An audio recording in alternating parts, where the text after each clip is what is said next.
আসসালামু আলাইকুম রহমতুল্লাহি ওবারাকাতুহ। শাহরুর রহমা, শাহরুর রমাদান, শাহরুল কোরআন, শাহরুল বারাকা।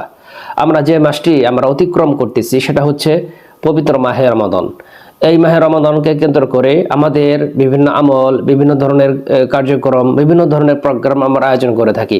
সেহরি, ইফতার, তারাবি, তাহাজ্জুদ সহ আমরা বিভিন্ন ধরনের ফজিলতপূর্ণ কাজ আমরা করে থাকি। আমরা রাতের বেলায় আমরা কিয়াম করি, তারাবি পড়ি এবং আমরা তাহাজ্জুদ সালাত আদায় করার চেষ্টা করি। দিনের বেলা আমরা সিয়াম রাখি, কিন্তু আমাদের মনে অনেকের কাছে প্রশ্ন থাকে যে দিনের বেলা আমরা সিয়াম রাখি, কিন্তু এই যে একটা লং টাইম আমরা এই সময়টা আমরা কি করব, কোন কাজটা আমাদের সব থেকে উত্তম, এই কাজটা আমাদের জন্য করা আবশ্যক।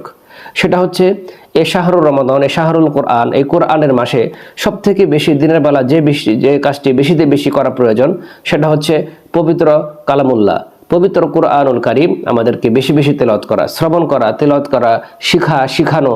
এই কাজের সাথে সব থেকে প্রতিনিয়ত প্রত্যেকটা মুহূর্ত আমাদেরকে এই কোরআনের সাথে সংশ্লিষ্টতা রেখে আমাদের এই কাজগুলা বা আমাদের কোরআন তেলাওয়াত করা বেশি বেশি করা প্রয়োজন। তার কারণ এই মাসটি হচ্ছে শাহরুর কোরআন, কোরআন নাজিলের মাস। এই মাসটি হচ্ছে বরকতপূর্ণ মাস। আপনি যদি একটা অক্ষর তেলাওয়াত করেন আপনি 10টি নেকিতে পাবেন, এবং এই মাসটিতে আরো এই 10 নেকিকে আরো বহু থেকে বহু গুণ আল্লাহ সুবহানাহু ওয়া তাআলা বৃদ্ধি করে দিবেন। তাই এই মাসটি হচ্ছে আমল করার একটা সুবর্ণ সুযোগ। এই মাসটি হচ্ছে ইবাদতের একটা মৌসুম।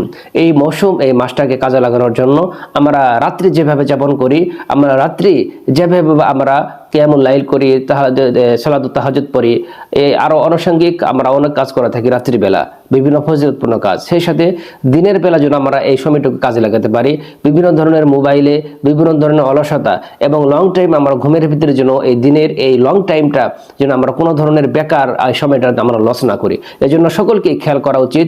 অন্ততপক্ষে এই মাসটি দিনের বেলা যেন আমরা কমপক্ষে হলেও কোরআন কারীম তেলাওয়াত করব, 1টা 2টা 3টা খতম দেওয়া পর্যন্ত আমরা চেষ্টা করব, যাতে করে কন্টিনিউ প্রতিনিয়ত আমরা কমপক্ষে হলেও একটা পারা করে কোরআন তেলাওয়াত করতে পারি।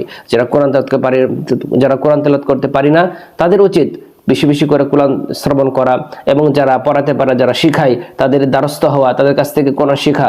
অন্ততপক্ষে আপনি যদি প্রতিনিয়ত 1টা সূরা পড়তে পারেন, 1টা 2টা সূরা পড়তে পারেন, এটা আমাদের জন্য অনেক বড় পূর্ণ একটা ফজিলতের কারণ হয়ে দাঁড়াবে ইনশাআল্লাহ। তাই সকলের কাছে উদারতা আহ্বান জানাই, আমাকে আপনাকে সকলকেই আল্লাহ সুবহানাহু ওয়া তাআলা আমাদেরকে সেই তৌফিক দান করেন যেন রমজানের পরিপূর্ণ ফজিলত এবং কোরআনুল কারীমের পরিপূর্ণ ফজিলত এবং সওয়াব আল্লাহ সুবহানাহু ওয়া তাআলা আমাদেরকে দান করেন। আমিন। আসসালামু আলাইকুম ওয়া রাহমাতুল্লাহি ওয়া বারাকাতুহু।